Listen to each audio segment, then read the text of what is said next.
Selamat malam Bapak, Ibu, Saudara sekalian terkasih dalam Tuhan, Shalom.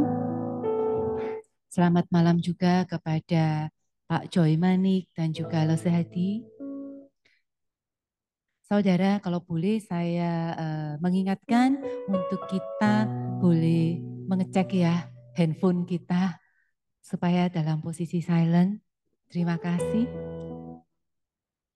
Baik saudara, mari kita mau menenangkan diri, kita mempersiapkan hati kita di hadapan Tuhan. Tuhan, kami saat ini mengucap syukur Tuhan untuk kebaikan-Mu dalam hidup kami. Terima kasih Tuhan, kalau pada malam hari ini Engkau izinkan, Kau panggil kami, untuk kami boleh bersama-sama hadir di tempat ini. Kami rindu Tuhan untuk kami membawa puji-pujian kami di hadapan-Mu. Seberapa kami yang hadir pada malam hari ini Tuhan, lawatlah kami satu persatu. Kami percaya Tuhan, setiap kami yang di tempat ini boleh merasakan kasih-Mu yang luar biasa pada malam hari ini. Terima kasih Tuhan, biarlah Engkau sendiri memimpin, menuntun jalannya ibadah kami pada malam hari ini. Di dalam nama Allah Bapa, Allah Putra, dan Allah Roh Kudus. Amin.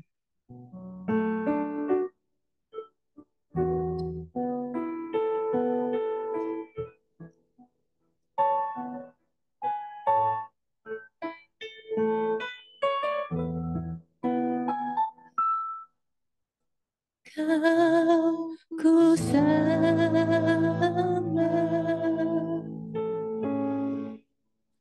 Kau ku sembah, Kau ku sembah,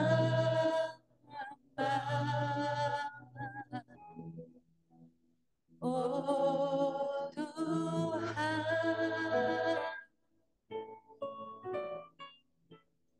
Kau ku sembah,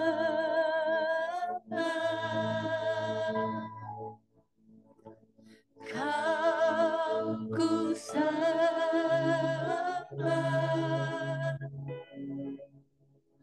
Kau ku sembah,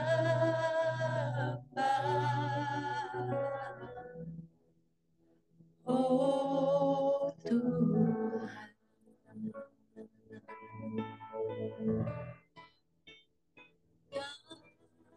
Ku sembah,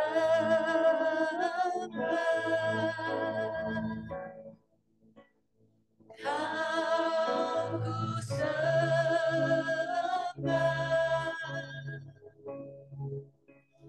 Kau ku sembah,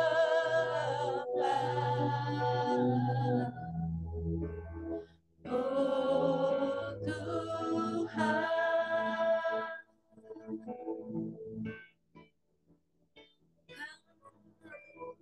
Sembah,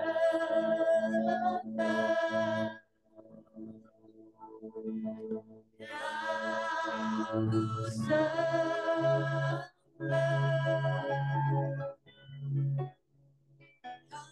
Kau ku sembah,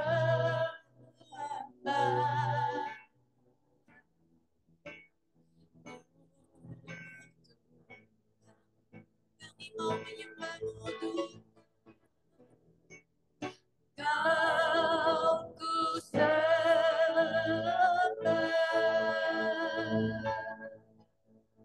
Kau ku sembah,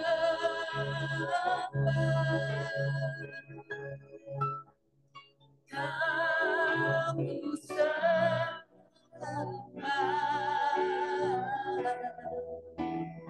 oh Tuhan.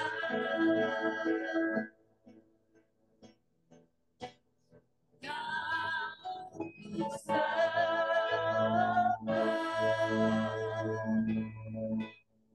Kau ku sembah,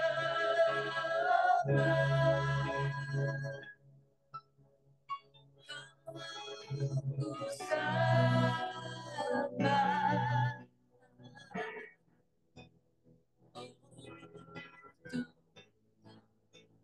Kau ku sembah, Kau ku sembah. Angkat tangan Bapak Ibu saudara sekalian. Kau ku sembah, katakan Kau ku sembah, Kau ku sembah,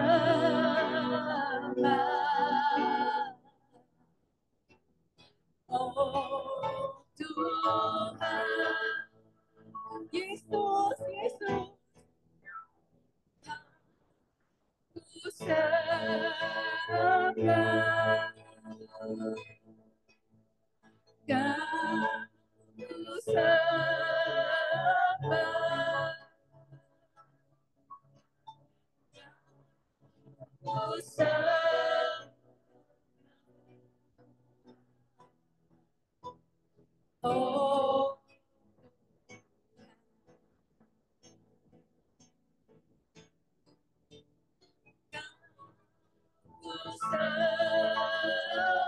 Hanya Engkau yang kami mau sembah Tuhan.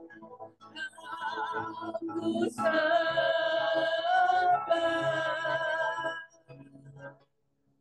Kau ku sembah.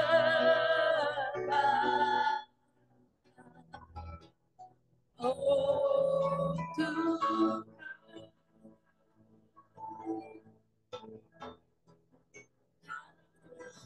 ku sembah. Kami tidak mau yang lain Tuhan. Kau ku sembah, hanya Engkau yang kami mau sembah. Kau ku sembah.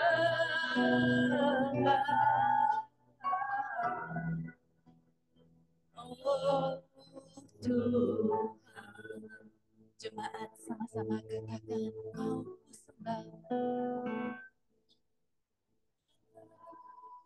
Ku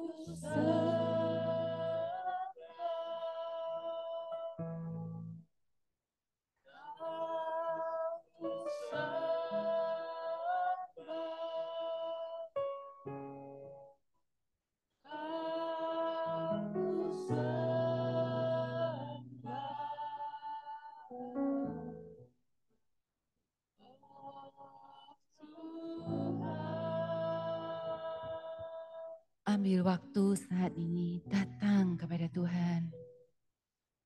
Ku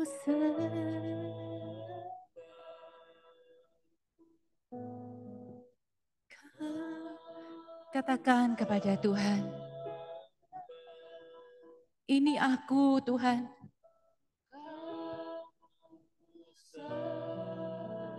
Ini aku di hadapan-Mu. Aku mau datang hanya untuk menyembah-Mu pada malam hari ini Tuhan.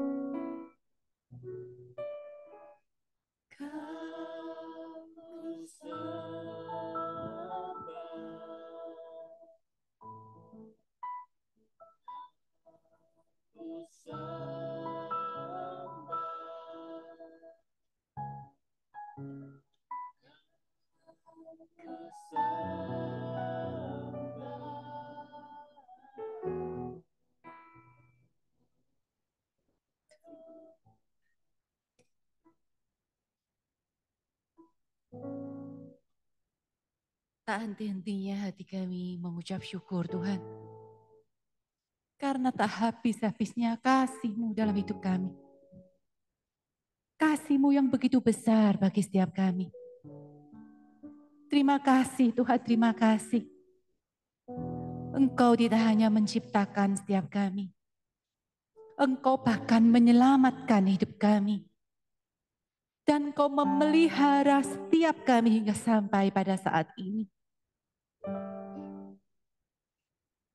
Kami tahu Tuhan, kami boleh ada sebagaimana kami ada saat ini.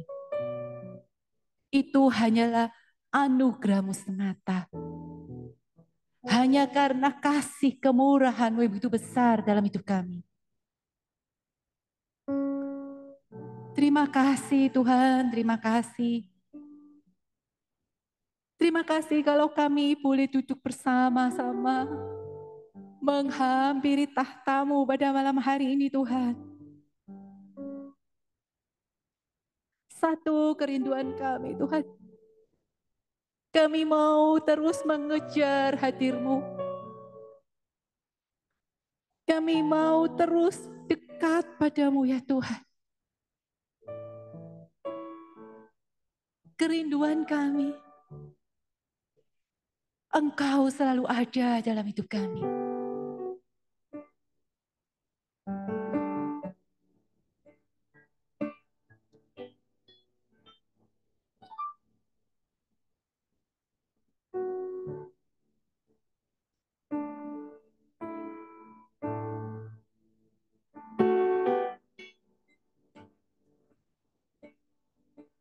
adalah pada malam hari Tuhan, Engkau mau menerima sembah sujud kami. Hanya Engkau yang kami mau tinggikan. Hanya Engkau yang mau kami agungkan dan muliakan. Karena hanya Engkau satu-satunya Juru Selamat kami yang hidup, yang selalu ada bagi setiap kami.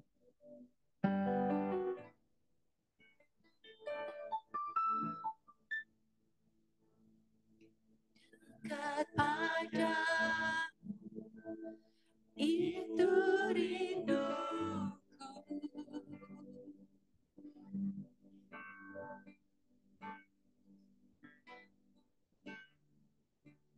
Setiap langkahku, kau pun menunggu.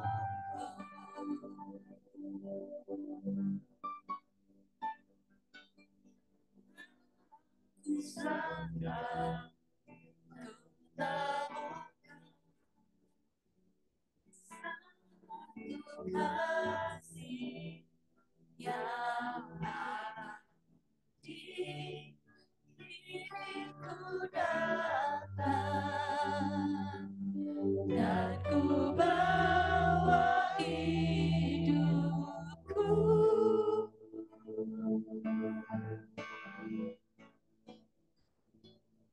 pada wajahmu, mengikuti kebaikanmu, mengejar hadirmu dalam hidupku.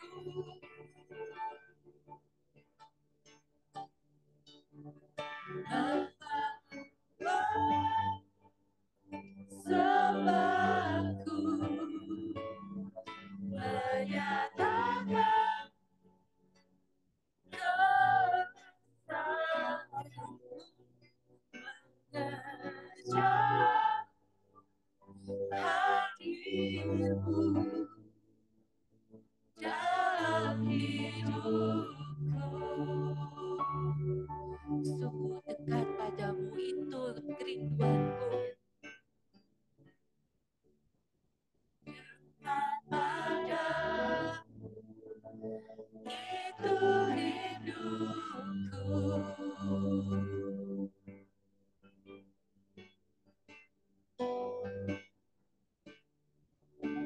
Setiap kataku, kau pun menunggu.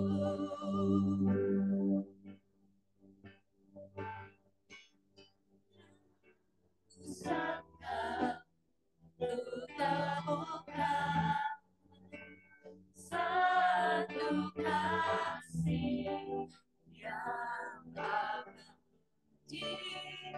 Kini ku datang dan ku bawa hidupku.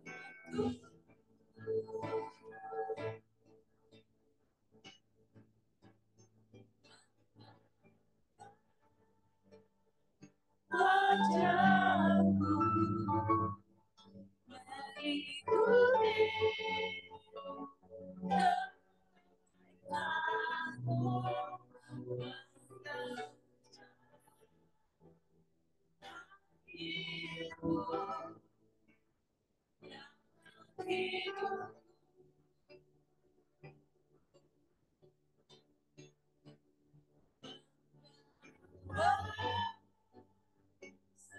Sembahku menyatakan kebesaranmu, mengejar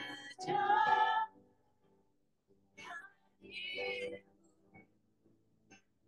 dalam hidup. Wajah memandang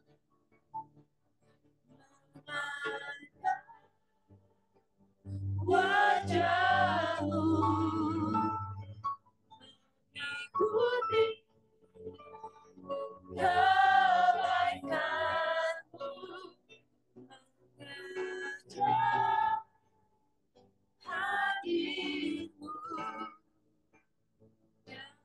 hidupku. Kami mau bawa Tuhan persembahan kami, membawa sebabku, nyatakan kebesaranmu, hadirmu dalam hidupku.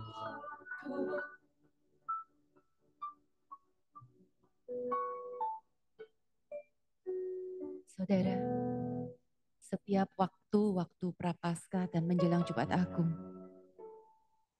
hati kita selalu sedih mengingat pengorbanannya untuk kita. Tetapi saudara, apalah artinya kita mencucurkan air mata saat mengingat kesengsaraan Tuhan, kalau kita tidak mau meninggalkan kedagingan kita? Maka akan tiada artinya kita berderai air mata melihat Tuhan disalibkan, kalau kita tidak mau menyalibkan keinginan kita. Sesungguhnya bukan hanya air mata yang Tuhan inginkan, tapi hati yang hancurlah yang Tuhan cari. Pertobatan yang sejatilah yang Tuhan mau. Mari, tidak lagi kita mau dikuasai oleh keinginan hati dan pikiran kita. Biarkan Tuhan bertahta dan Roh Kudus menguasai hati dan pikiran setiap kita.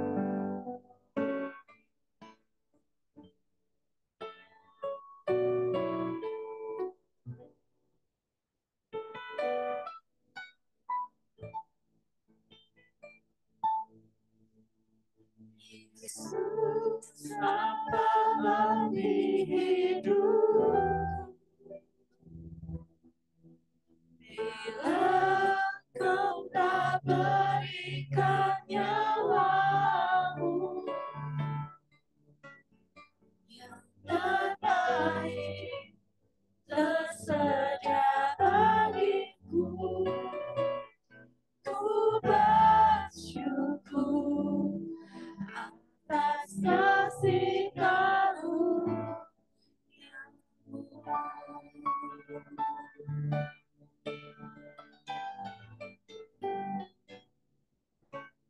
Salibmu membuka mataku, betapa berharga nilai hidupku. Aku semua dosaku, berikan hidupmu menggantikan diri.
Bila kau tak berikan nyawamu, Tuhan, yang terbaik selalu kau sediakan untuk setiap kami. Tersedia bagiku, ku bersyukur kasih-Mu, Yesus. Apa arti hidupku, ya Tuhan, Kau tak berikan nyawa. Apa jadinya hidup kami, Tuhan? Terbaik. Selama ini Kau selalu memberikan yang terbaik bagi setiap kami. Ku bersyukur atas kasih Kau yang terbaik, yang terbaik tersedia bagiku. Ku bersyukur atas kasih karuniamu.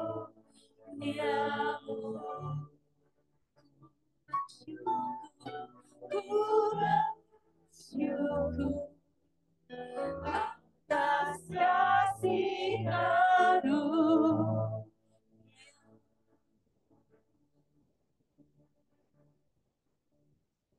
Sungguh Tuhan, hati kami penuh berlimpah dengan ucapan syukur. Engkau sungguh-sungguh sangat baik bagi setiap kami.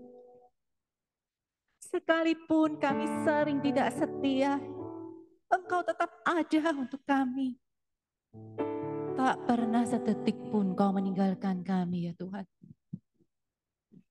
Ampuni setiap kami Tuhan, betapa dalam hidup kami sering kami melakukan hal-hal yang tidak berkenan di hadapan-Mu.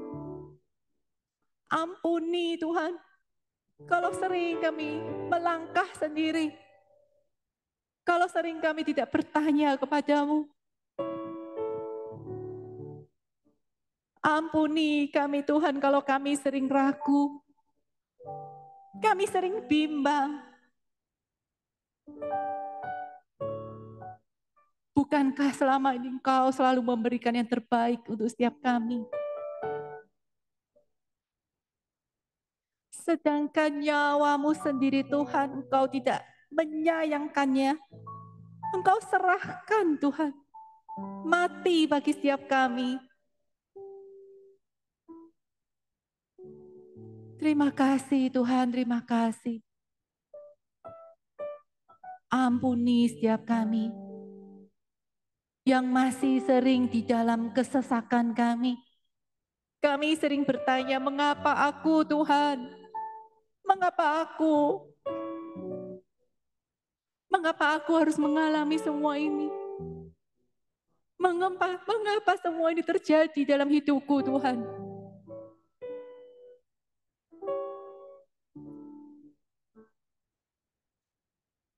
Sering kami tidak mau menjalani proses. Kami mau yang instan.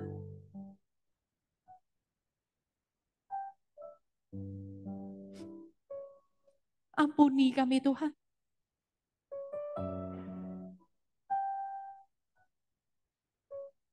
Sesungguhnya hidup kami ini adalah debu.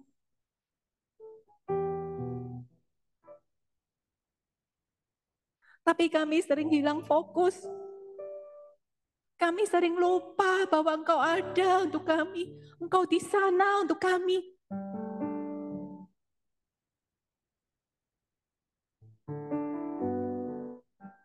Sekalipun hati kami sesungguhnya ingin melakukan yang benar di hadapan-Mu Tuhan. Tapi sering kami jatuh. Dan kami menuruti kedagingan kami. Ampuni kami Tuhan, ampuni kami. Kami sungguh mau lebih komit Tuhan. Kami sungguh mau mengambil langkah. Mau keluar dari comfort zone kami Tuhan. Kami tidak mau pengorbanan-Mu untuk hidup kami itu sia-sia. Kalau mulut bibir tutur kata kami mengatakan Engkau Raja kami. Kalau kami katakan kami berserah kepadamu, bersandar kepadamu. Tapi sering dalam kenyataan hidup kami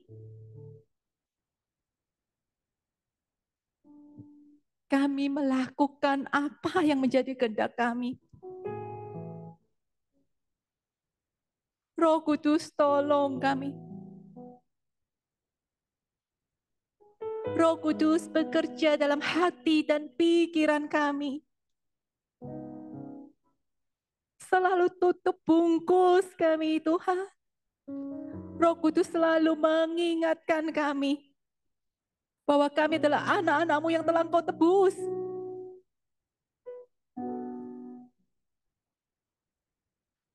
Engkau tebus dengan harga yang begitu mahal. Mengapa kami tidak menghargai hidup kami? Mengapa kami tidak menghargai diri kami sendiri? Atau terkadang kami sering self-pity, kami mengasihani diri sendiri, kami terpuruk dalam kesesakan kami. Kami tidak mau Tuhan.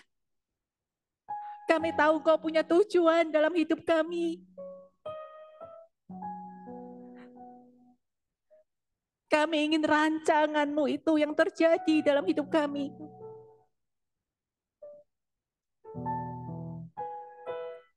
Mampukan kami Tuhan.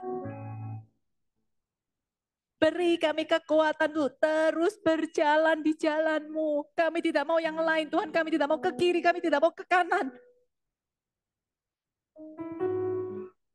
Hanya Engkau yang kami pandang. Kami hanya mau fokus kepadamu. Situasi, kondisi boleh tidak baik, tapi kami mau belajar merespon dengan benar ya Tuhan. Tuntunan-Mu dan pimpinan-Mu itulah yang kami andalkan. Kami tidak mau mengandalkan manusia.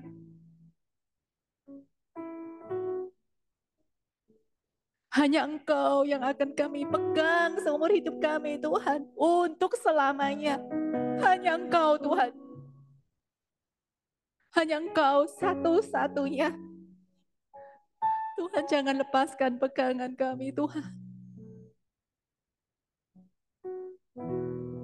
Kami mau mengikutimu, kami mau mengiringmu seumur hidup kami. Terima kasih Tuhan, terima kasih. Terpujilah nama-Mu Tuhan.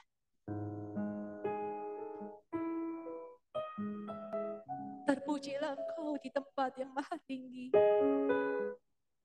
Terima kasih Tuhan, terima kasih. Di dalam nama-Mu kami berdoa. Amin.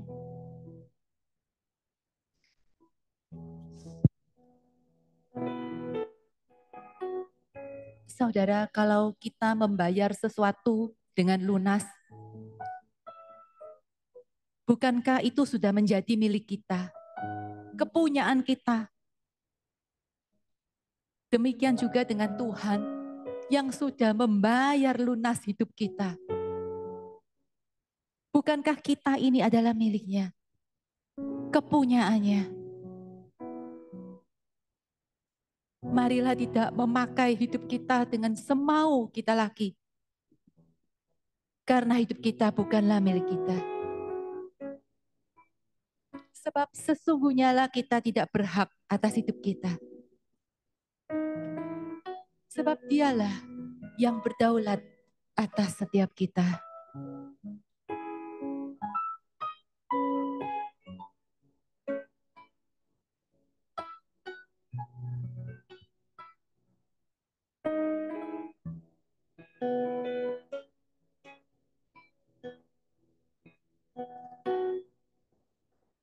Tuhan Engkau mendengar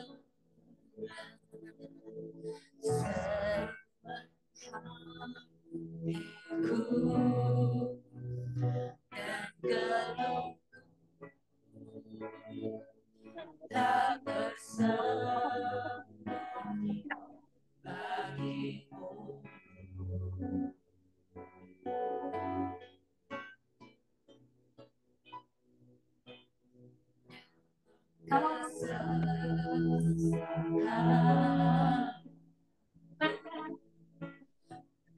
mau berteriak dan berharap padamu, Yesus, kau sumber kekuatanku.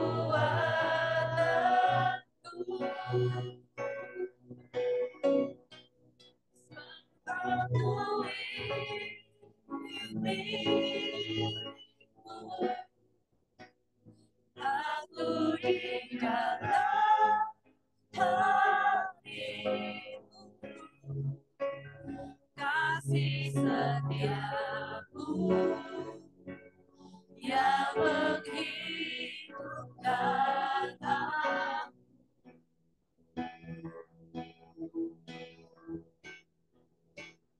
Sebab aku ini milikmu, dan ku pertahankan hidup,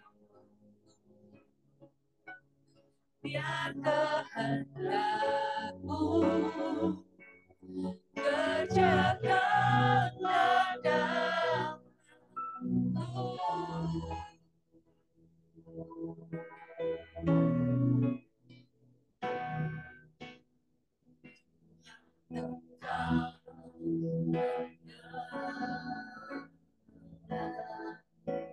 Seruan hatiku teguh, tak tersembunyi bagimu. Dalam kesesakan kami Tuhan, dalam kesesakan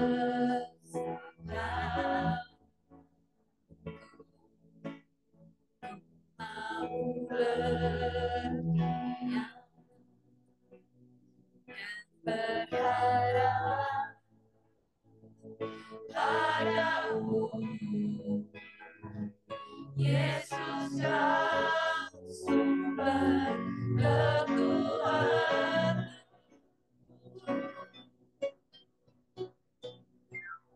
Sebab aku ini,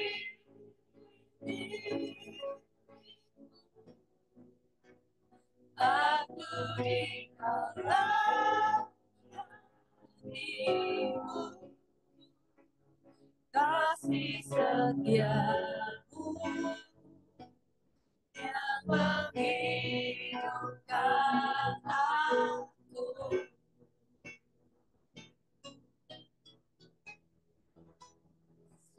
Aku milikmu, tak ku pertahankan hidup, biar kehendakmu kerjakanlah dalamku. Sebab ini milikmu, sebab aku milikmu, aku di dalam hatimu, kasih setiamu yang menghidupkan aku.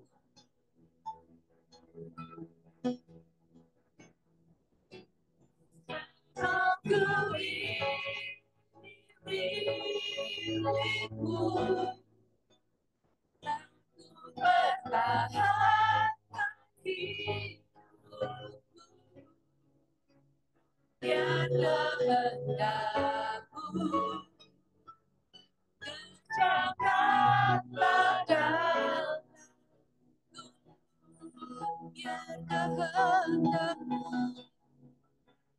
biar kehendakmu kerjakanlah dalamku, biar kehendakmu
Karena manusia telah berbuat dosa dan kehilangan kemuliaan Allah. Manusia melihat dari kacamata dunia yang juga tercemar karena dosa. Sehingga manusia tak mampu melihat kemuliaan dan kebaikan Allah.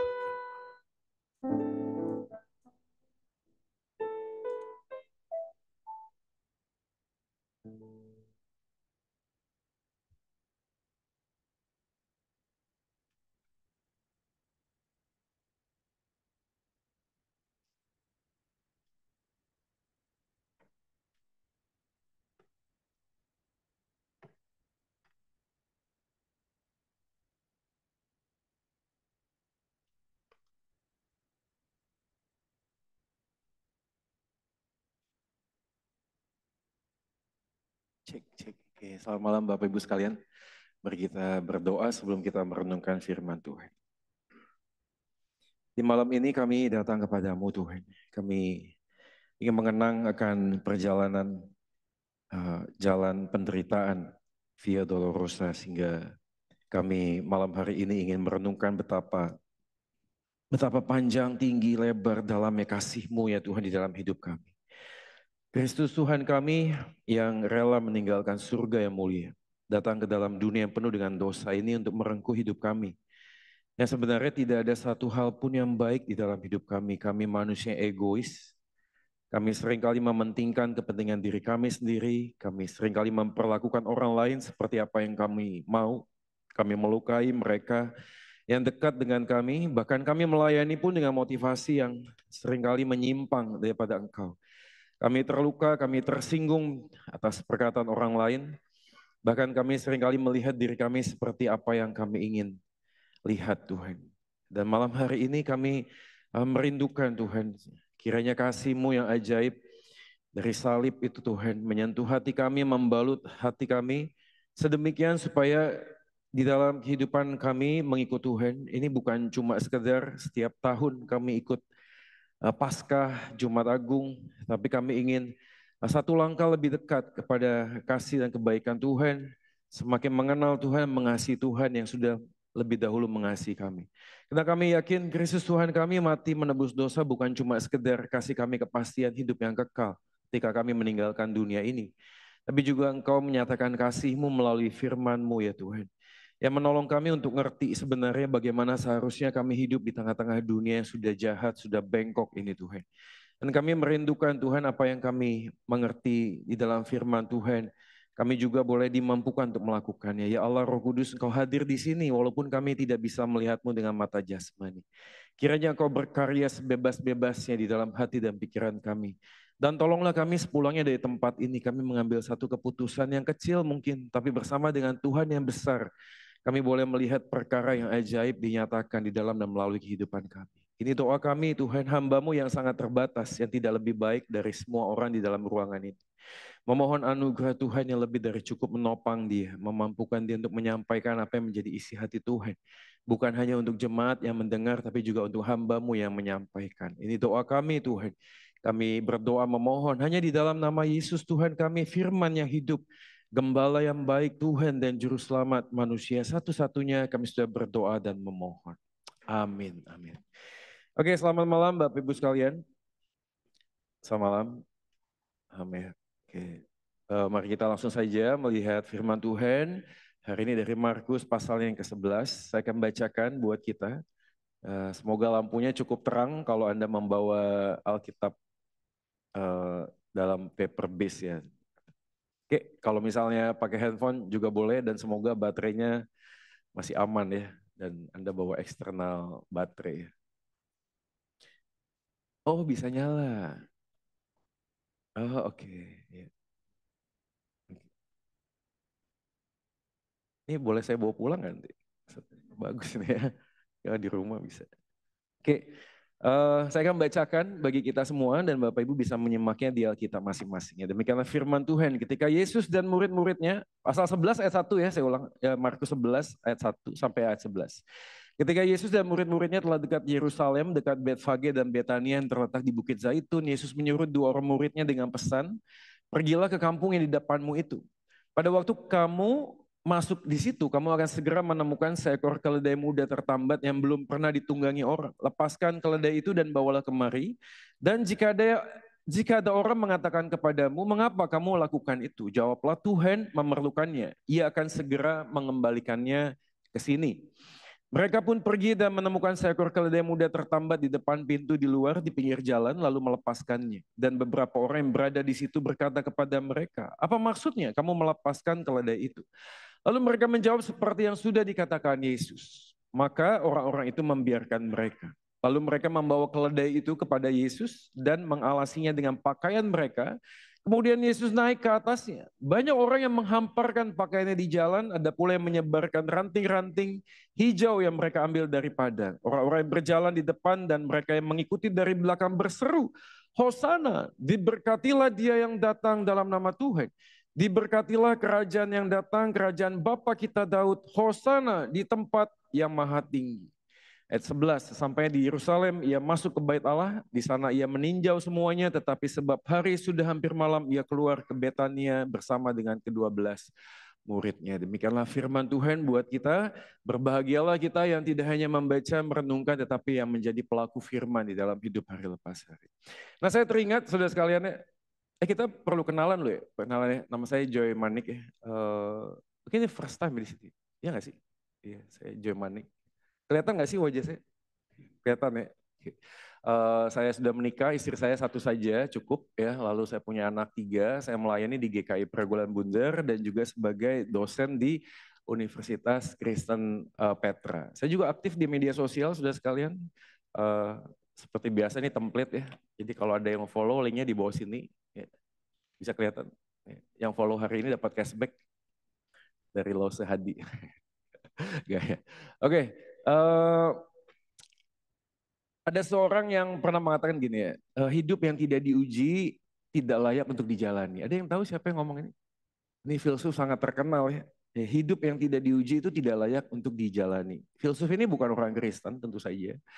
Nah filsuf ini kemudian mengatakan bahwa kalau hidup di dalam dunia ini tidak diuji maka tidak layak untuk dijalani, itu namanya itu general revelation ya, penyataan umum dalam kebenaran yang umum yang Allah nyatakan. Dan kita harus akui ya, orang Kristen, gak Kristen, orang percaya Tuhan, gak percaya Tuhan menghadapi masalah, betul gak sih? Iya gak? Ya. Semua orang menghadapi masalah di tengah-tengah dunia ini. You mau ngomong orang Kristen gak Kristen ya bermasalah dengan pernikahan.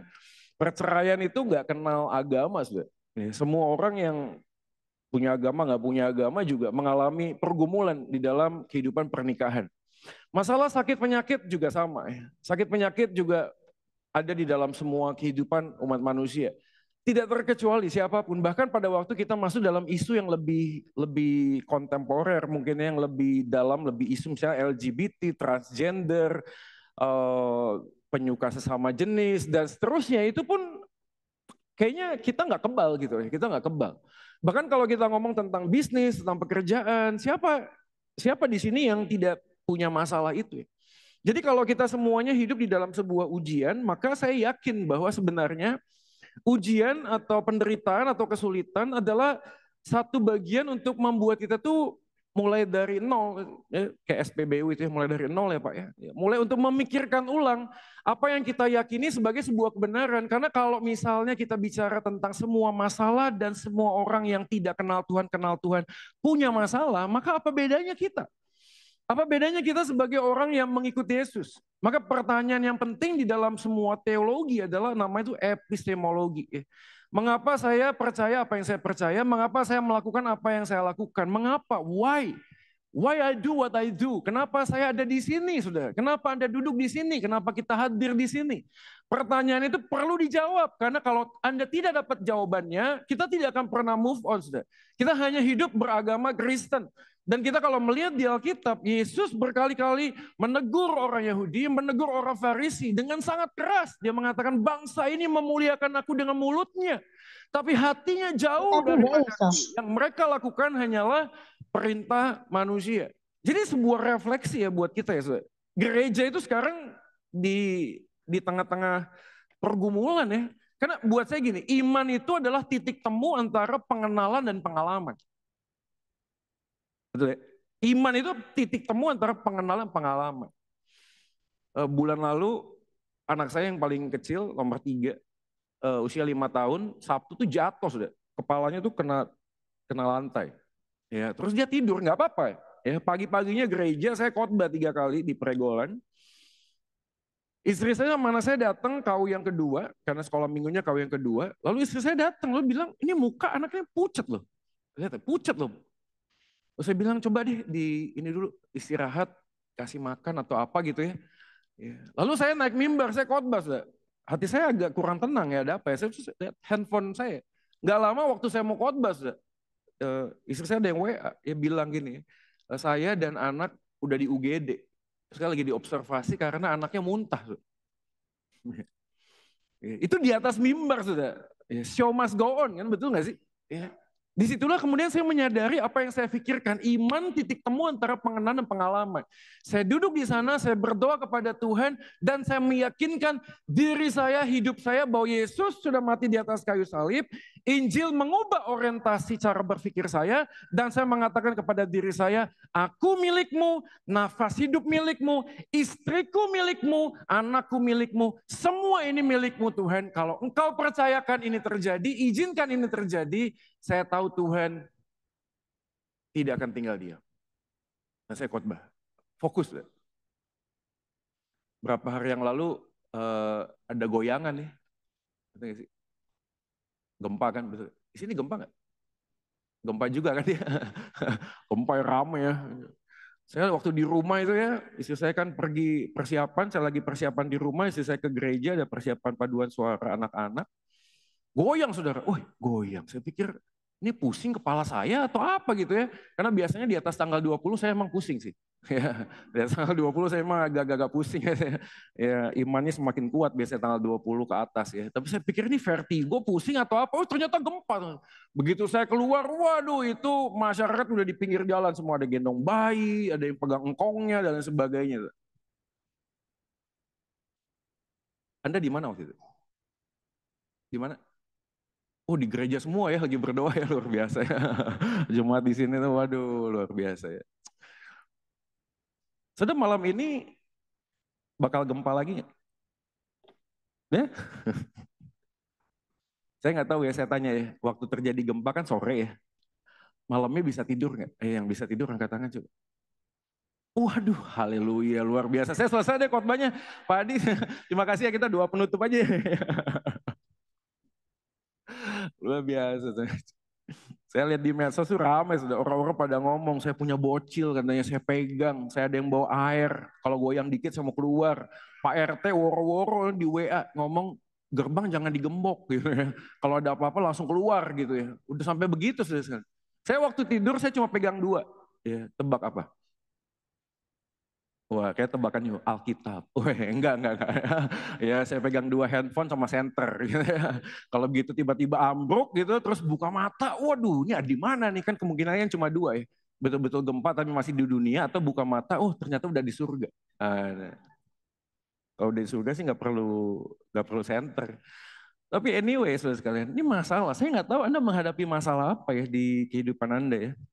Dan aqua saya ketinggalan di sana, minta tolong, boleh nggak sih?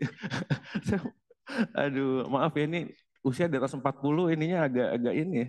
Jadi kalau berdiri, duduk itu agak susah ya.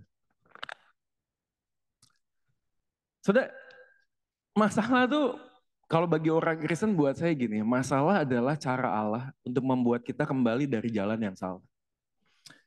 Makanya kitab Roma tuh mengatakan kita itu bisa embracing suffering. Kita itu bisa bermegah di atas penderitaan. Dan ini menarik kenapa? Karena pada waktu ada masalah kita bertanya di dalam hati ini siapa yang menjadi raja. Maka saya membuka renungan kita hari ini dengan sebuah kalimat demikian. Jadi kita baca sama-sama ya, 3, 2 ya. Menyembah Yesus sebagai raja tanpa menjadikannya raja dalam hidup kita adalah sebuah penyembahan berhala. Waduh. Ya, ini nusuk banget sudah. Kita gampang banget menyembah Yesus sebagai raja. Tapi hari ini kita ditanya, di tengah-tengah semua masalah kehidupan, pergumulan, entah itu sakit penyakit, pergumulan bisnis, ya, pergumulan pasangan hidup, ya. Saya lihat masih ada yang jomblo mungkin, masih ada yang jomblo. Ya, jomblo atau single ya, karena single itu kan panggilan ya, jomblo kan nasib katanya gitu ya. Ya, tapi ya semoga yang jomblo bahagia angkat tangan. Aduh, nggak ada yang bahagia ya. Habis ini kita doa pelepasan boleh juga ya. Tapi kita bertanya gitu. Pada waktu kita mengambil keputusan, siapa yang menjadi raja di tengah-tengah kehidupan kita? Dan ini menarik, kenapa? Karena waktu kita menggumulkan tentang bagian ini, maka pergumulan tentang melihat Yesus di tengah-tengah kehidupan tuh menjadi sangat krusial. Kalau kita nggak bisa melihat Yesus dengan jelas, lalu kemudian kita bisa membuat Yesus dengan versi kita sendiri. Kita menganggap itu adalah Yesus, tapi sebenarnya itu bukan Yesus. Maka saya selalu ingat seorang tokoh ateis namanya Ludwig Feuerbach. Teorinya itu sederhana. Dia bilang begini, orang yang beragama sebenarnya sedang membuat sebuah tokoh imajiner yang ada proyeksi dari kebutuhan manusia. Jadi manusia butuh dikasihi, maka dia membuat tokoh imajiner yang disebut dengan Tuhan. Katakanlah siapapun itu namanya Tuhan, tapi itulah adalah Tuhan. Tuhan yang penuh kasih itu kemudian mencoba untuk memenuhi kebutuhan manusia yang penuh kasih, yang membutuhkan kasih. Maka pada waktu manusia itu perlu kuasa, perlu posisi, perlu sesuatu, dia menciptakan tokoh imajiner yang berkuasa, yang mempunyai segala sesuatu, itu hanya proyeksi menurut Ludwig Feuerbach. Dan saya harus sepakat dalam satu bagian tertentu, saudara. Kenapa? Karena faktanya orang-orang tertentu yang sudah mengambil sebuah keputusan beragama, kemudian bisa sembunyi di balik agamanya, betul nggak sih? Ini kan selalu menjadi isu yang kayaknya nggak pernah lekang oleh waktu ya. Gereja di berbagai macam tempat berdiri di mana-mana, berdiri di sana, berdiri di situ, lalu kemudian mengkhotbahkan Yesus, tapi Yesus yang versi dirinya sendiri, saudara. Ya, Yesus yang versi seleranya sendiri. Ya, dan sekali lagi ini isu klise lah. Saya pikir di tempat ini kita nggak usah ngebahas terlalu dalam gitu. Tapi ini selalu terjadi. Saya ketemu dengan Bang Iri Patinasaran, itu Bang Iri, ya, khotbah pelayanan bersama. Dia ngomong di Jakarta. Pada waktu ngomong-ngomong di Jakarta sekarang, Bang, ya ministry itu udah jadi industri. Waduh, keren banget. Maksudnya, Bang, maksudnya apa tuh, Bang? Ya sekarang semua ministry itu ujung-ujungnya adalah industri. Gimana membuat branding tertentu, mengangkat platform tertentu, kita katakanlah gereja atau apapun yayasan atau persekutuan, untuk diangkat di atas dengan cara apa? Mengundang para influencer, lalu kemudian membagikannya, lalu kemudian platform tersebut bisa naik. Dan dia menghadapi sebuah fakta yang bukan cuma sekedar didengar, tapi dia mengalami sudah. Dia diundang oleh Kobuser, 3, 2, 1, close the door gitu. Itu nggak sih? Jadi diundang oleh Daniel Mananta. Apakah itu semuanya bentuk sebuah pelayanan? No, di balik semuanya itu ada industri yang sedang dikembangkan. Dan sekarang gereja kemudian kehilangan sebuah bagian yang harusnya membawa jemaat kembali kepada salib. Kita tidak lagi mendengar itu, saudara. Ya. Ada satu orang pendeta yang pernah ngomong sama saya begini. Suatu kali temannya ngobrol, dia bilang, itu pendeta bagus loh khotbahnya. Ya, coba undang ke gerejamu gitu. Anda tahu waktu ditanyain kepada temannya yang punya gereja, temannya bilang begini, pendetamu mobilnya apa? Kan jaga sembung naik ojek, tau gak sih? Nggak nyambung, Jack. Ini masalahnya apa sih? Khotbahnya bagus, bukan mobilnya bagus, men. Lalu pendetanya ngomong begini, jemaat saya tidak akan terima kalau pendeta yang khotbah tidak kelihatan hasil berkatnya. Saya believe it or not, itu terjadi, saudara. Dan kita sedang melihat sosok Yesus. Sekali lagi ya. Mungkin di dalam ekstrim tertentu orang berbicara tentang materi, tentang posisi dan seterusnya. Tapi kadang-kadang ada ekstrim yang berikutnya yang mengatakan bahwa saya percaya Yesus hanya semata untuk masuk surga. Ini PR kita. PR kita ada di sini, saudara. Kita yakin, kita percaya. Bahwa percaya Yesus kita pasti masuk surga. Pertanyaannya malam hari ini adalah apakah Yesus hanya juru selamat atau Yesus adalah Tuhan dalam hidup? Apakah dia raja? Kalau enggak, kita sedang menciptakan sosok yang nama Yesus, tapi itu menjadi berhala di dalam hati kita. Markus pasal 11 kan menarik ya, ayat 8 coba kita lihat ya. Banyak orang yang menghamparkan pakaiannya di jalan. Di Alkitab sudah, kok ngelihatnya ke depan? Oh udah pada hafal ya? Markus di Alkitab. Saya bukan motivator, saya nggak bisa khotbah kalau nggak ada Alkitab. Coba lihat Alkitab. Banyak orang menghamparkan pakaian di jalan. Ada pula yang kemudian menyebarkan ranting-ranting. Orang-orang yang berjalan di depan ayat 9. Hosana, diberkatilah dia. Luar biasa, sudah. Nanti kita akan coba melihat ini karena cepat sekali berganti, sudah. Ya, Lukas di dalam pulpit commentary mengatakan orang yang sama itu crowd katanya itu berubah. Yang tadinya Hosana, Hosana jadi berubah jadi crucify him. Salibkan dia, bebaskan Barabas. Jadi pergumulan tentang bagian ini membuat kita kemudian bertanya, siapa sih Yesus buat kita? Ini kita bisa belajar yang pertama, ayat yang 1. Ketika Yesus dan murid-muridnya telah dekat Yerusalem, Anda bisa perhatikan kalimat di sana. Kata Yerusalem saya highlight menjadi bagian penting yang pertama. Karena Yerusalem adalah tempat di mana Yesus kemudian disiksa, kemudian dia mati dan seterusnya. Dan Yerusalem menjadi pusat penyebaran Injil. Dimulai dari Yerusalem. Tapi bagian yang sama muncul ketika ayat 2. Dengan pesan, pergilah ke kampung yang di depanmu itu. Pada waktu itu kamu akan menemukan seekor keledai muda tertambat. Ini dua hal. Yang kita akan coba gali sama-sama. Kenapa keledai lalu kemudian Yerusalem? Dan pada waktu kita mendekati teks ini, dan teks ini sebenarnya menjelaskan sebuah peristiwa yang jauh sebelumnya sudah dinyatakan di kitab Zakaria pasal 9. Sudah dua kata ini, komponen kata ini muncul di dalam satu nats. Bersorak-soraklah dengan nyaring, hai putri Sion, bersorak-soraklah, hai putri Yerusalem. Kalimatnya jelas sekali, rajamu datang kepadamu. Clear saudara? Ia adil dan jaya, ia lemah lembut mengendarai seekor keledai. Wow, ini presisi, janji yang presisi. 300 lebih nubuatan tentang Yesus. Presisi. Anda kalau lihat wanita sedang hamil, lalu Anda tanya gitu. Ini kira-kira laki atau perempuan? Lalu Anda ngomong begini, ini pasti laki tanpa sebuah pemeriksaan ya ke dokter. Ini pasti laki, begitu lahir laki saudara. Anda nggak bisa ngomong begini, saya nabi dari Tuhan. Saya bisa tahu anak ini laki-laki. Enggak, karena probabilitasnya cuma 2. Betul nggak sih? 2 apa 3? Ya sekarang kan gitu ketemu anak muda yang enggak Pak, ada yang 3 Pak, neuter, netral kata gitu. Tapi kalau presisi rasanya kan sulit sekali ya. Jadi kemudian dikatakan keledai dengan beban yang mudah menjelaskan tentang bagaimana sebenarnya Zakaria pasal 9. Dan kalau kita kemudian menyimak ini lebih dalam. Dan suara saya tiba-tiba berubah ya. Ini takut saya jadi. Ini gini ya, betul ya? Saya takutnya nanti begitu keras speakernya rusak. Enggak ya, aman ya? Begini ya? Aman ya? Oke, kita lanjut ya. Zakaria pasal 9 ini menjelaskan satu bagian yang penting, lihat. Zakaria dan keluarganya kembali dari Babel bersama dengan Zerubabel.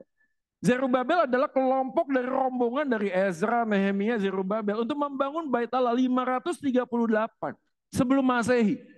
Jadi kalau kita ngomong bodoh-bodohannya 500 tahun menanti kemudian Mesias datang. Dan pada saat itu dikatakan 20 tahun setelah kembali dari pembuangan, kondisi mereka masih terpuruk.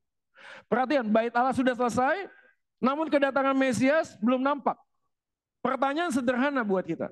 Ketika Yesus datang, lalu kemudian diarak-arak di Markus pasal 11, dikatakan Hosana diberkatilah dan seterusnya. Pertanyaannya, kondisi mereka sudah lebih baik nggak?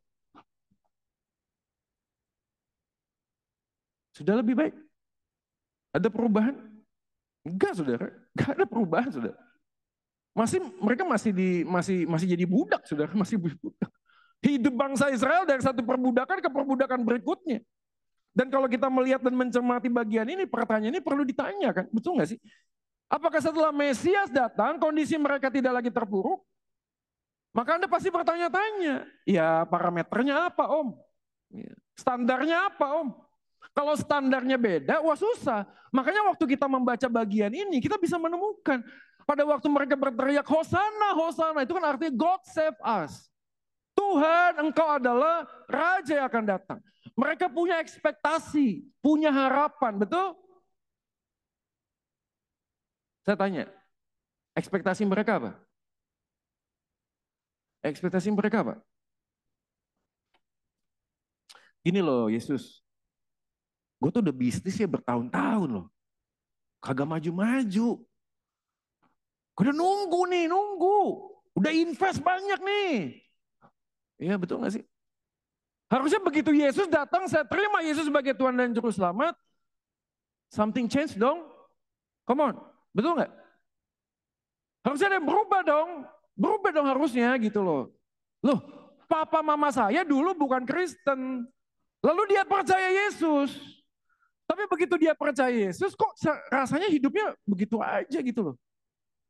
Lo katanya kalau percaya Yesus sesuatu harusnya berubah. Kondisi ekonomi berubah. Kehidupan orang harusnya berubah. Gereja harusnya berubah. Tapi setelah Yesus datang, mana nggak ada yang berubah? Saudara, Anda kalau melihat bagian ini doktrin tentang manusia dosa yang kita harus pahami ini dia. Walaupun dosa sudah Tuhan selesaikan. Perhatikan ya, akibat dari dosa. Itu masih bisa kita rasakan. Tadi pagi saya ditelepon sama satu orang yang ikut seminar saya tentang pluralisme. Setengah jam telepon saya, tahu isinya apa? Komplain. Ya, telinga saya panas, kanan kiri. Saya bilang, istri saya panggil, dengerin deh gitu. Komplain, gereja begini, gereja begitu, saya Pak muak Pak, pendeta begini, pendeta begitu. Ada tuh orang ini berpikir bahwa kalau sudah ada di dalam Yesus, semuanya harusnya baik dong. Come on, gereja tuh harusnya apa? Holy people, betul nggak? Yang suka ke Holy Wings, waduh, enggak ya? Ya, enggak, Holy people harusnya. Tapi berapa banyak anak Kristen hari ini justru sakit hati? Di mana saya tanya? Ada yang ngomong Pak, nanti coba didatengin sama Pak Hadi ini.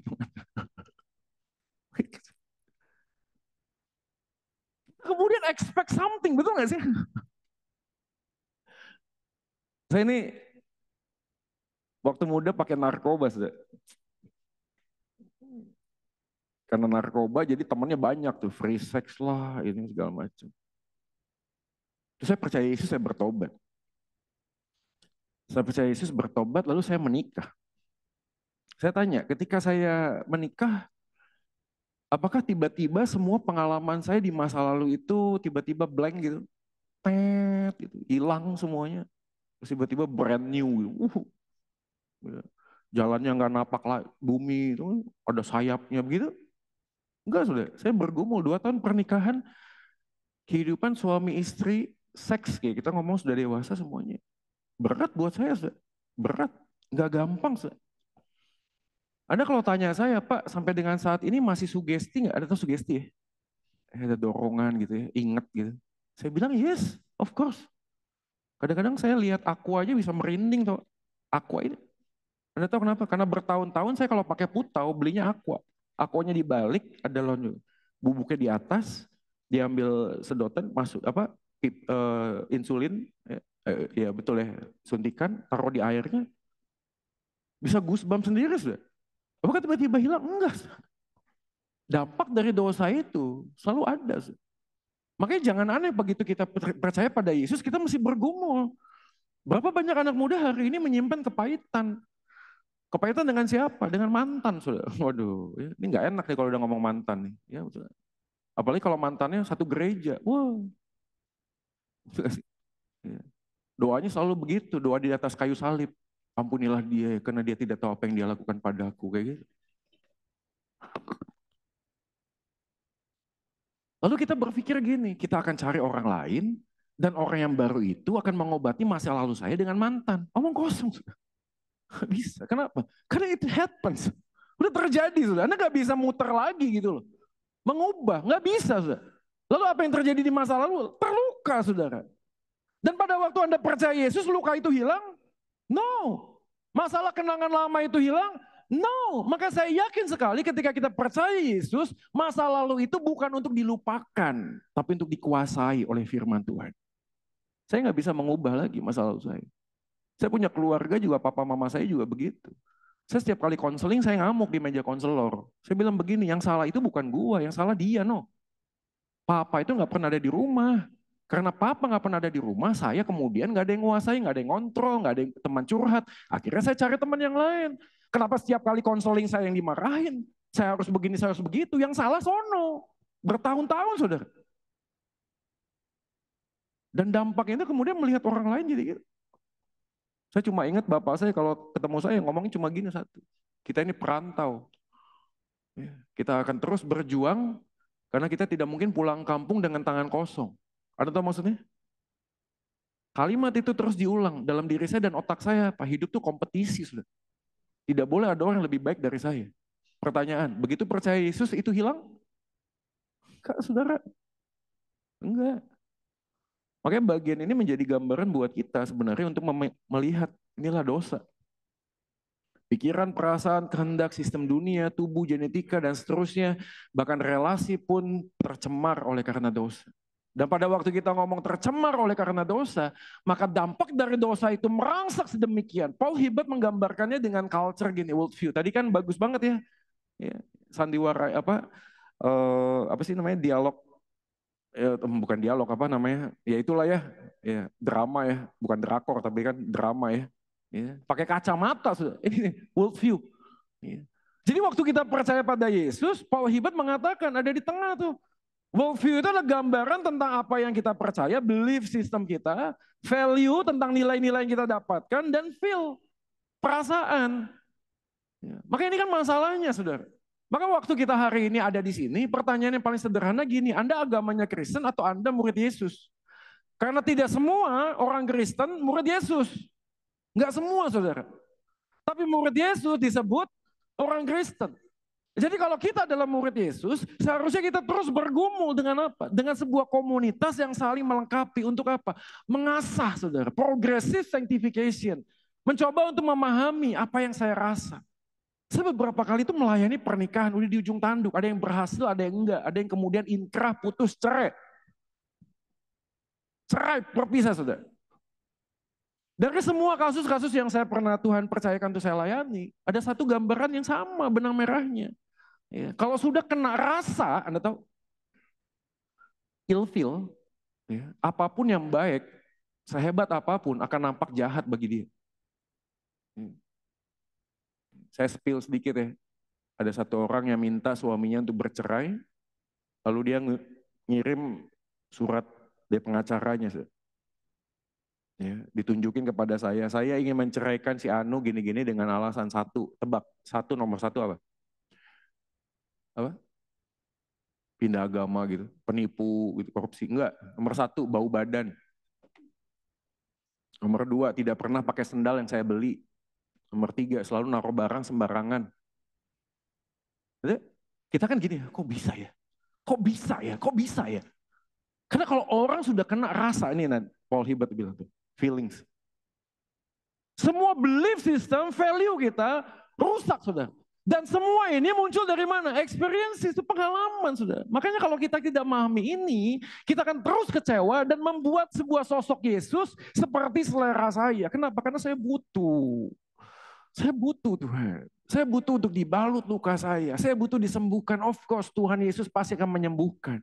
Tapi kalau Anda hanya minta supaya Tuhan Yesus menyembuhkan, tanpa membuka mata kita dan telinga kita terhadap panggilan, perhatikan ya, kita nggak akan growing. Kita akan selalu bargain sama Tuhan. Tuhan, kalau ini masalah selesai, gue akan melayani Tuhan. Kalau ini selesai, saya akan melayani Tuhan. Dan apa yang terjadi? Kita terus menjadi orang Kristen, datang ke gereja, doa, baca Alkitab, tapi nggak pernah growing jadi murid, sudah. Nggak bisa belajar otentik, sudah. Pemuritan tuh jalan sepi, tau nggak sih? Nggak ada yang suka, sudah. Kita tuh sulit sekali. Saya tahu ya, beberapa jemaat saya juga gitu. Waktu pandemi, ya kan kita punya family care group kan. Ya. Seorang suami japri saya, Pak Joy, kayaknya kalau lagi pandemi online gini lebih baik kita nggak family care group deh. Saya tanya, kenapa? Kan kita pakai Zoom. Betul ya? Kan kalau Zoom kan cuma kelihatan di segini ya. Betul ya? Kan pasangan-pasangan suami istri. Pak Joy nggak tahu, setiap kali kita persekutuan, waduh, paha saya biru-biru. Saya tanya kenapa? Setiap kali saya mau sharing, istri saya cubit. Mau sharing, istri saya cubit. Begitu setelah saya FCG-nya, istri saya komplain. Yang gitu jangan diomongin. Itu rahasia keluarga kita. Itu begini, itu aib, itu begitu.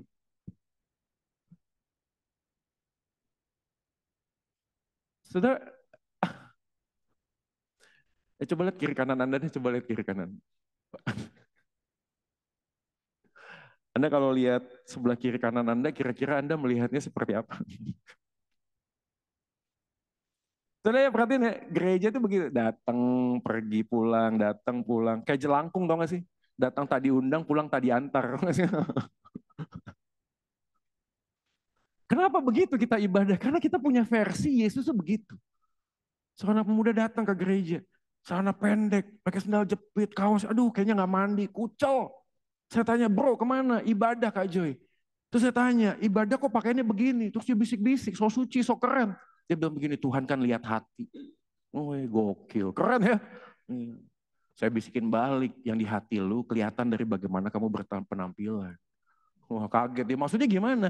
Ya kalau menganggap Tuhan itu gampangan, murahan, ya gini caranya, gini. Itu sih konsepnya, ya bagi dia Yesus tuh begitu, ibadah tuh begitu. Ibadah datang ke gereja, tepuk tangan puji Tuhan, kasih duit, dapat doa berkat, pulang. Ya hahaha sedikit lah, karena kan ada konsumsi ya, betul gak sih? Ya basa-basi lah, betul gak sih? Ngomong-ngomong. Tapi kita gak pernah growing, kenapa? Karena kita tidak tahu bahwa panggilan kita saat itu adalah Tuhan pakai orang lain untuk mengoreksi hidup kita. Ini dia kalimat yang tadi saya katakan. Orang-orang yang berjalan di depan dan mereka mengikuti di belakang berseru Hosana. Hosana kata permohonan, yang artinya adalah God save us. Sekarang, selamatkan saya sekarang. Dan saya sebelum melanjutkan, lebih lanjut ya. Saya lihat timer di belakang tuh 35 terus ya. Ini kayaknya kita sampai pagi kayaknya ya khotbahnya ya. Dia nggak counting down itu ya. Dan saya nggak tahu nih udah berapa lama, karena saya nggak set timer saya soalnya. Tadi di info katanya itunya akan, ya 35 menit mulai dari sekarang. Iya, saya sih oke-oke aja sih.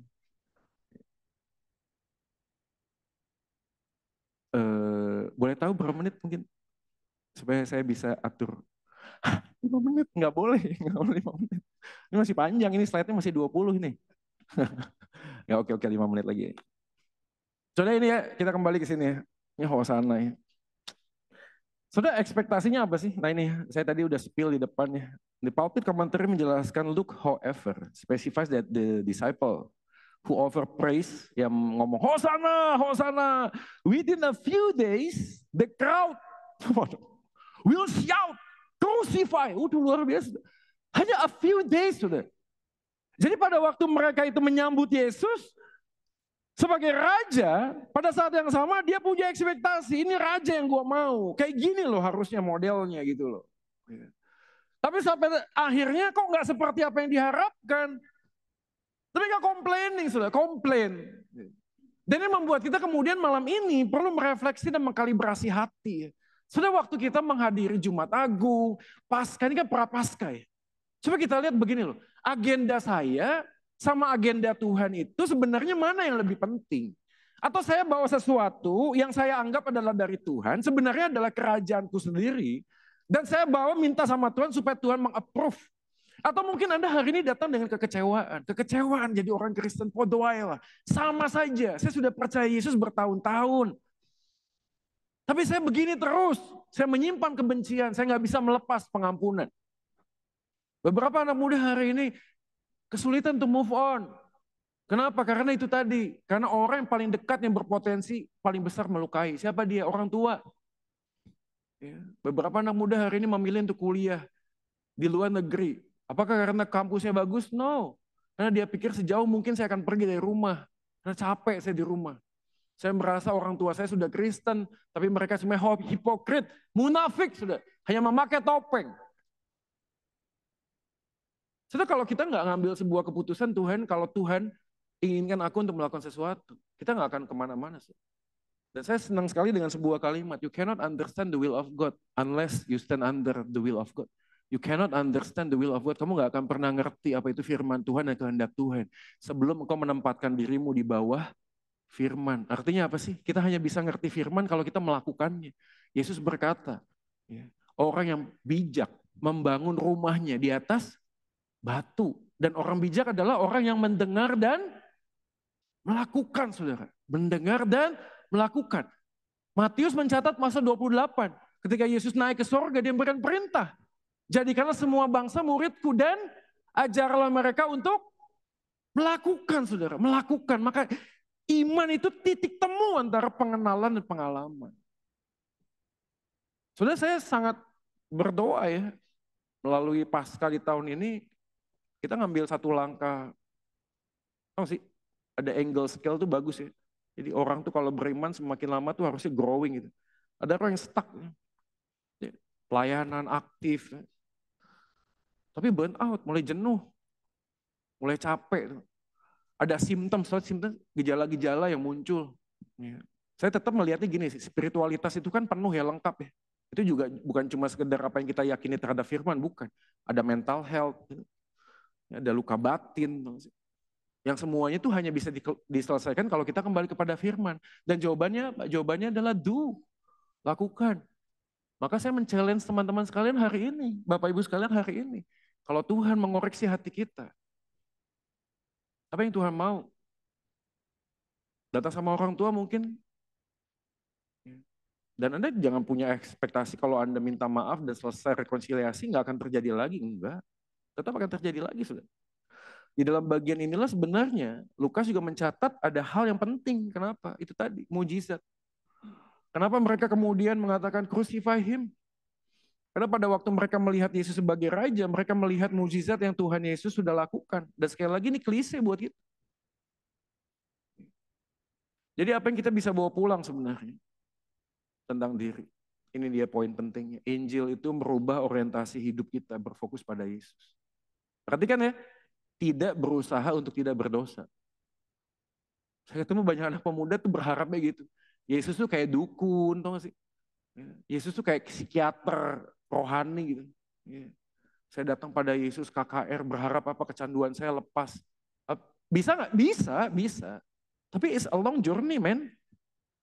Saya juga begitu sama. Apakah hari ini saya sudah ngomong kan tadi? Tiba-tiba semua yang saya lakukan di masa lalu kemudian semuanya hilang? Enggak, saudara. Enggak, it's a long journey.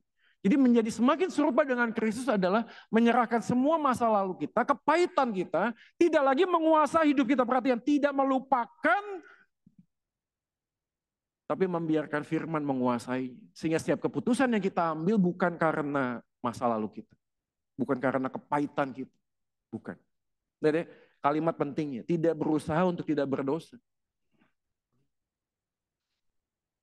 Saudara, kalau Anda cita-citanya pengen jadi orang baik, maaf. Gak usah jadi orang Kristen, bisa. Saya beritahu aja. Ya. Mungkin Anda mau coba jadi Buddhis mungkin. Ya, boleh kita ngomong-ngomong. Anda mau coba jadi ateis. Ada ateis yang baik, banyak sudah. Buddhis yang baik, luar biasa sudah. Ya. Kalau kita kan semua binatang dimakan sudah, betul gak sih? Ya. Yang sana bayangin nyamuk aja gak dipukul sudah. Ya. Saya pernah belajar sampai ke India sudah, ada kebo. Ya. Depan McDonald's sudah. Tidur-tiduran. Itu mobil semuanya berhenti, sudah. Berhenti. Ya. Bagi dia itu penting, sudah. Kebo itu. Ya. Kalau orang Indonesia, waduh sikat semua kan, betul gak sih? Ya. Selesai. Kalau ngomong tentang kebaikan, gak usah jadi orang Kristen. Makanya kalau hari ini kita berpikir tentang diri saya, coba tanya kepada diri, apakah fokus orientasi hidupku pada Yesus? Maka saya yakin Yohanes pasal 15, kita ini ranting. Dan tugas ranting bukan menghasilkan buah, tugas ranting melekat pada sang pokok. Dan ketika Anda melekat pada sang pokok, perhatikan, sang pokok itulah yang menghasilkan buah melalui hidup kita. Semester 2 apa 3 sekolah Alkitab, saya pulang ke Bandung, papa mama saya di Bandung, lalu kita ada dinner di rumah, setelah makan malam, selesai, saya bawa piring papa saya, mama saya, koko saya ke dapur, terus saya nyuci piring. Gak lama saya baru sadar, mami di samping, mukanya udah gini. Terus tiba-tiba dia tarik tangan saya. Saya bilang, Mi ada apa? Dia coba satu lagi tangannya. Terus dia naik, kamu nyuntik lagi ya? Terus tiba-tiba pegang kepala saya. Kamu baik-baik kan? Kamu gak lagi mau mati kan? Saya bilang, kenapa Mi? Ya sepanjang saya membesarkan kamu gak pernah ke dapur. Apalagi cuci piring. Saya nggak menyadari itu, saya nggak buat-buat. Dan setelah selesai saya anggap itu biasa. Tapi begitu saya sampai kamar, saya merenung. Sesuatu berubah loh dalam hidupku. Even saya sendiri nggak ngerti, saya berubah. Yang bisa lihat orang lain. Saya berusaha jadi orang baik, enggak. Yang saya lakukan adalah berusaha untuk mengenal sang kebenaran. Dan begitu melekat pada sang kebenaran, Yesus itu mengubahkan hidupku. Oke, ini terakhir, time is over. Ini terakhir lah ya. Ini jalan di Siloam, tahu ya? Ya yang ambles waktu itu. Ya. Ada yang pernah lihat gimana kemudian sekarang bisa dijalanin? Enggak ya? Betul ya? Enggak ya? Terus tiba-tiba bisa aja jalan aja gitu ya. Jadi kan menarik ya. Menurut saya gini loh.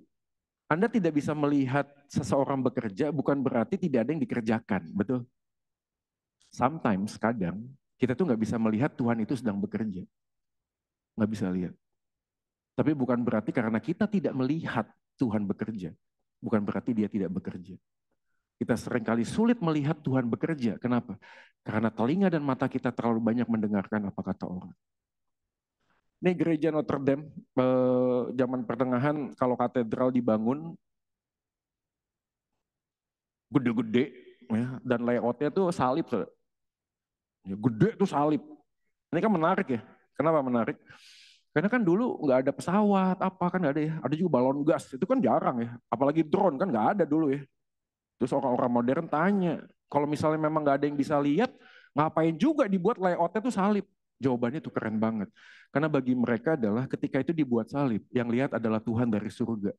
Jemaatnya sedang bersembahyang di bawah salib Yesus. Keren. Tapi ini filosofi kehidupan yang penting.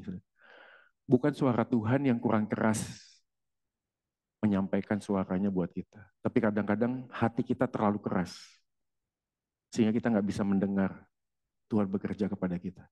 Kenapa hati kita keras? Karena kita terlalu membuka telinga kita untuk apa kata orang terhadap kita. Kamu harusnya gini, kamu harusnya begitu, dan seterusnya. Last but not least, kita baca sama-sama ya, 3, 2 ya. Tidak mungkin Tuhan merencanakan, salah. 1, 2, 3. Walaupun kita tidak melihat kuasa Allah bekerja, tapi yakinlah bahwa Allah telah, sedang, dan akan terus bekerja. Sekali lagi last but not least ya, karena saya udah bikinin terakhir. 3, 2 ya. Percayalah, kasih yang dinyatakan di atas bukit Golgota adalah bukti mukjizat yang terbesar. Karena Kristus telah mati bagi kita, justru ketika kita masih hidup di dalam dosa. Mari kita ambil waktu sejenak yang merenungkan firman Tuhan. Pertanyaan saya malam ini sederhana sih, siapakah Yesus bagimu, bagiku? Apakah Yesus yang kita yakini dan kita percaya hari ini adalah versi saya? Kenapa? Karena kita butuh, kita kepahitan, kita butuh Tuhan membalut luka hati kita. Mungkin kita juga punya narasi kehidupan yang gak enak ya. Tahu ya, ada beberapa keluarga yang sejak kecil suka dibully, miskin loh, kere. Begitu dia besar, dia workaholic, dia kerja, dia mencapai segala sesuatu untuk membuktikan saya bisa. Dan pada saat yang sama dia menjadikan Yesus sebagai tempat untuk dia bisa sukses. Mungkin beberapa dari kita juga hari ini bergumul dengan kebencian ya teman. Kepahitan. Kepahitannya bukan sama orang yang jauh, tapi yang dekat. Di Prapaskah yang pertama ini, coba kita renungkan bersama akan kasih Yesus di atas kayu salib. Dia mengorbankan hidupnya, dirinya. Dan Paulus pernah mengatakan kalimat yang menurut saya menjadi sebuah pengakuan buat kita harusnya. I have been crucified with Christ. I have no longer live, but Christ live in me. The life that I live in this body, I live by faith, by the Son of God who loved me and gave himself for me. Aku sudah disalibkan bersama dengan Kristus, aku tidak lagi hidup. Anda tahu panggilan Yesus kepada kita? Die for yourself, die for your agenda, die for your ambition, die. Yesus berkata kepada kita hari ini, apakah kita berani meletakkan segala sesuatunya di kaki salib dan berkata, Tuhan, jika engkau percayakan aku istri atau suami, ini bukan punyaku, ini punyamu. Maka ajar aku mengasihi dia bukan seperti mauku, tapi maumu ya Tuhan. Kalau Anda sebagai orang tua hari ini datang melihat anak-anak, kadang-kadang tanpa sadar kita menaruh beban terlalu berat. Ada cita-cita yang mungkin kita nggak bisa capai, kita taruh di atas pundak orang anak-anak kita. Dan yang terjadi adalah konflik yang tidak pernah selesai. Kita memaksakan sesuatu. Mungkin bagi kita anak-anak hari ini juga melihat papa mama saya ke gereja tapi hidupnya kok kayak munafik ya. Guys, gue mau kasih tahu gini. Percuma lu itu ngekritik orang tua kalau lu gak pernah bawa mereka dalam doa. Percuma. Hari ini saya mengajak anak-anak mendoakan orang tua. Dan kita semua yang jadi anak muda hari ini, saya mau beritahu saudara sekalian, teman-teman sekalian. Menikah itu adalah sebuah panggilan. Menikah itu panggilan untuk membahagiakan. Kalau lu belum bahagia, jangan pernah memikirkan untuk menikah dan mencari kebahagiaan dari pasangan. Nggak mungkin, karena dia nggak sempurna. Maka puaslah dulu dengan cinta Tuhan sebelum kamu belajar mencintai seseorang. Hari ini kita yang datang dengan pergumulan sakit dan penyakit. Alkitab tuh ngomong begini ya, walaupun tubuh jasmani kita semakin merosot, kiranya tubuh batinnya kita semakin dibaharui. Tubuh jasmani boleh sakit, tapi kita mohon Tuhan kasih saya damai sejahtera dan sukacita. Karena sebelum hembusan nafas yang terakhir, berarti Tuhan masih punya urusan untuk kita kerjakan di tengah-tengah dunia ini. Tuhan terima kasih buat anugerah-Mu di dalam hidup kami. Ajar kami melihat sebagaimana Kristus melihat. Ajar kami untuk hidup sebagaimana Kristus hidup. Kami tidak mampu, kami lemah. Kiranya anugerah Tuhan menopang kami. Injil Kristus Tuhan itu mengubah orientasi hidup kami. Hidup ini sementara Tuhan, kami sadar. Dan kami datang telanjang, kami juga pulang telanjang. Kami gak bawa apapun. Tapi kalau Tuhan percayakan kami untuk hidup saat ini, kami yakin Tuhan punya panggilan untuk kami menyatakan siapa Yesus di dalam dan melalui hidup kami. Ini doa kami Tuhan. Kami serahkan pergumulan kami ke dalam tangan-Mu. Pimpin langkah kami dari hari, minggu, bulan, dan tahun. Dan melihat bagaimana karya Tuhan, karya salib Tuhan dinyatakan di dalam dan melalui hidup kami. Demi Kristus Tuhan kami berdoa. Amin.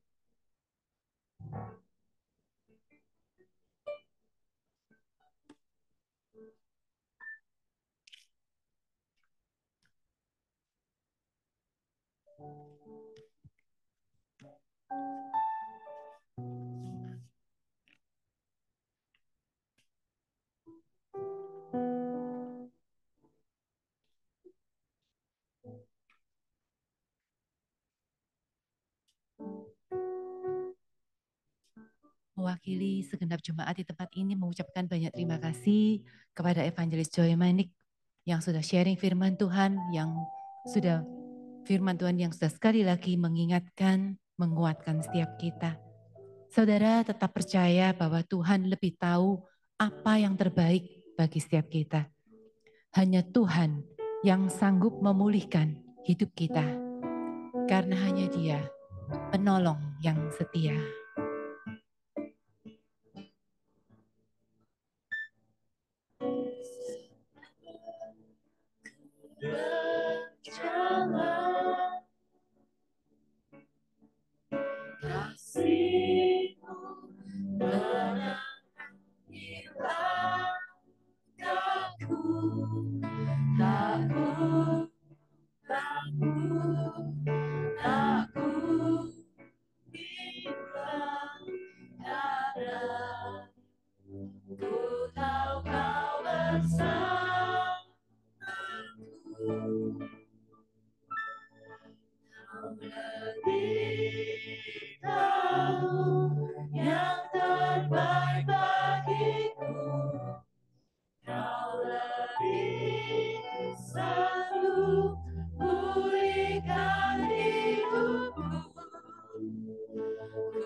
Tahu yang terbaik bagiku. Sanggup memberikan hidupku, serah ku percaya hanya Yesus.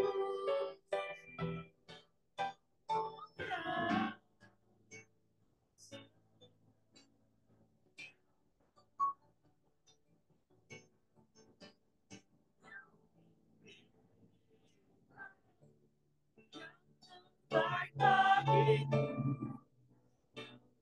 bisa pulihkan hidupku, serah percaya Yesus.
Spirit calling me progress.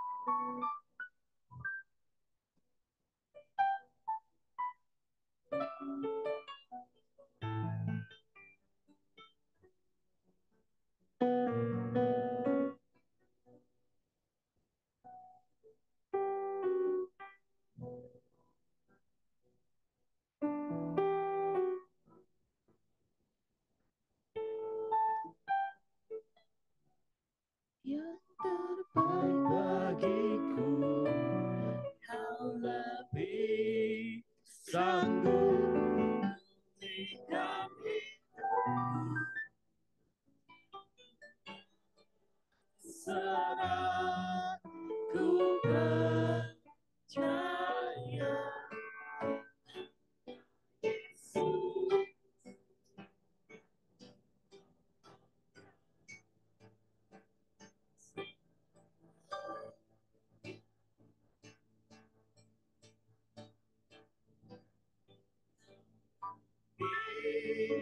Tahu yang terbaik bagiku, kau lebih sanggup pulihkan hidupku. Serah ku percaya, Yesus, penolong yang setia.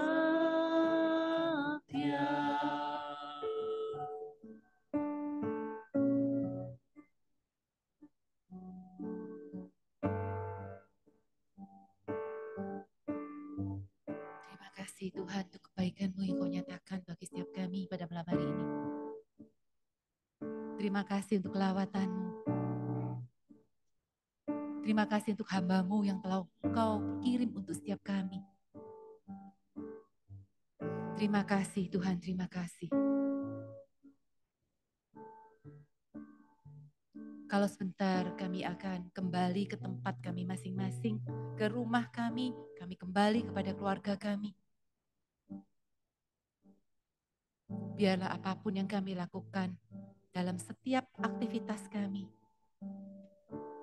mau selalu mengingat pengorbanan-Mu. Dan kami mau terus belajar untuk melakukan apa yang Kau mau untuk kami lakukan dengan hidup kami.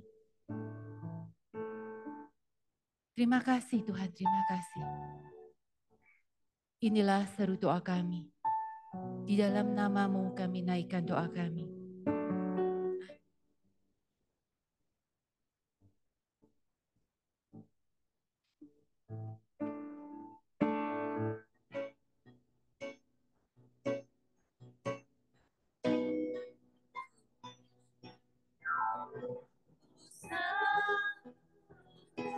Mari saudara, dengan perlahan kita mau bangkit berdiri.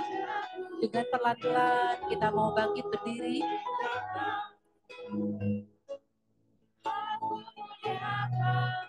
Minta kesediaan Lo sehati untuk menutup dalam doa.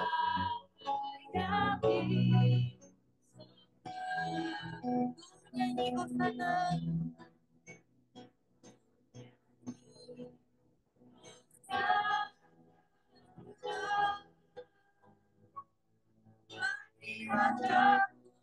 Yang duduk di tangan, aku muliakan dan kuatku. Kau layani. Sekali lagi katakan saudaraku, nyanyi Hosana.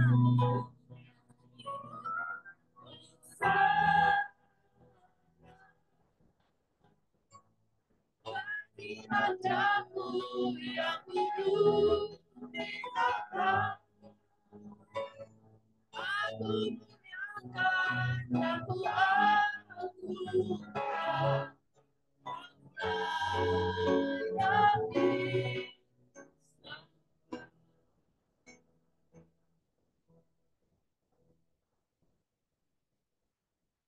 ingin bersama-sama bersyukur kepada Tuhan untuk malam hari ini. Karena kami boleh duduk di hadapan-Mu bersama dengan saudara-saudara kami yang lain. Merenungkan firman Tuhan, menaikkan pujian kami kepada Tuhan. Dan juga doa-doa kami. Sekali lagi kami berdoa kiranya dalam perjalanan siara rohani kami dalam beberapa waktu, Tuhan boleh banyak berbicara kepada kami. Tuhan boleh menyatakan kehendak-kehendak-Nya di dalam kehidupan kami. Dan kami belajar untuk selalu bersedia tunduk dan melakukan apa yang Tuhan kehendaki. Belajar percaya bahwa dari Tuhan yang sempurna akan selalu datang yang baik untuk kehidupan kami. Yang boleh membawa kami untuk menjadi serupa dengan Kristus, melakukan apa yang Tuhan suka di dalam kehidupan kami, dan membiarkan apa yang Tuhan suka terjadi di dalam kehidupan kami. Terima kasih banyak Tuhan. Inilah kami, bentuklah kami. Jika harus kami diulang dalam pembentukan kami, silakan Tuhan boleh melakukannya untuk hidup kami. Meskipun itu keras, meskipun itu menghancurkan, tapi kami tahu bahwa Tuhan akan menjadikan kami sebuah bentukan yang indah di dalam kehidupan kami. Terima kasih banyak Tuhan. Kami bersyukur untuk anugerah-Mu yang besar. Kami berdoa di dalam nama Tuhan Yesus Kristus. Amin. Saudara yang dikasihi oleh Tuhan, saya pikir malam hari ini adalah sesuatu hal yang baik yang sudah kita terima. Kita perlu mereposisi diri kita di hadapan Tuhan, dan dalam waktu-waktu besok yang masih akan berkelanjutan, saya harap bahwa kita boleh menemukan sisi yang lain dari Tuhan yang belum kita temukan. Dan saya sungguh berharap bahwa ketika kita menyembah dan memuji Tuhan, kita sungguh-sungguh melakukannya itu untuk Tuhan dan tidak berhala di dalam diri kita yang sedang kita sembah dalam hidup kita. Saya sungguh rindu bahwa setiap kita boleh bertumbuh dalam anugerah Tuhan, dalam menjadi orang-orang yang lebih dewasa, lebih mengerti dan memahami apa yang menjadi rencana Tuhan dalam hidup kita. Selamat malam, Tuhan memberkati semua kita. Sampai ketemu besok. Besok kita melanjutkan berada di tempat ini untuk bersama-sama melanjutkan perjalanan spiritualitas kita. Tuhan memberkati.